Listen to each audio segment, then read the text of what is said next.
Dipicu soal adat, dua keluarga besan bertikai hebat, satu tewas. Dua keluarga besan saling tikam, satu berujung kematian. Peristiwa maut ini terjadi di Kelurahan Pasar Muara Beliti, Kecamatan Muara Beliti, Kabupaten Musirawas, Sabtu, 23 Desember 2023. Adapun pemicu masalahnya diduga masih berkaitan erat dengan adat di wilayah tersebut.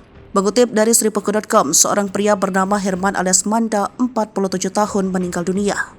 Ia diduga ditikam menantunya RK 15 tahun dan besan korban Masuri 54 tahun. Kasih Humas Polres Musirawas Ibtu Herdiansyah mengatakan, bermula saat RK hendak membawa anaknya ke rumah orang tuanya.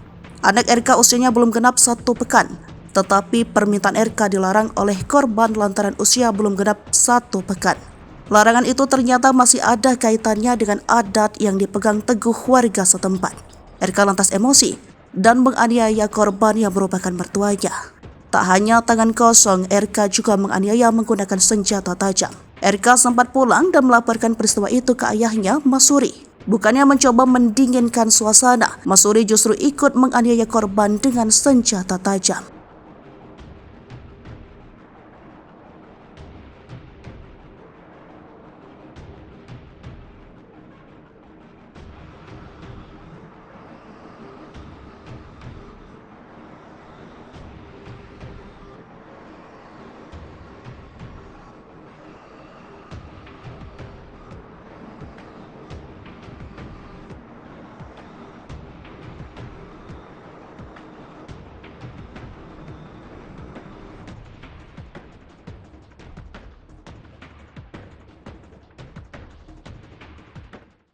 Download Tribun X sekarang, menghadirkan lokal menjadi Indonesia.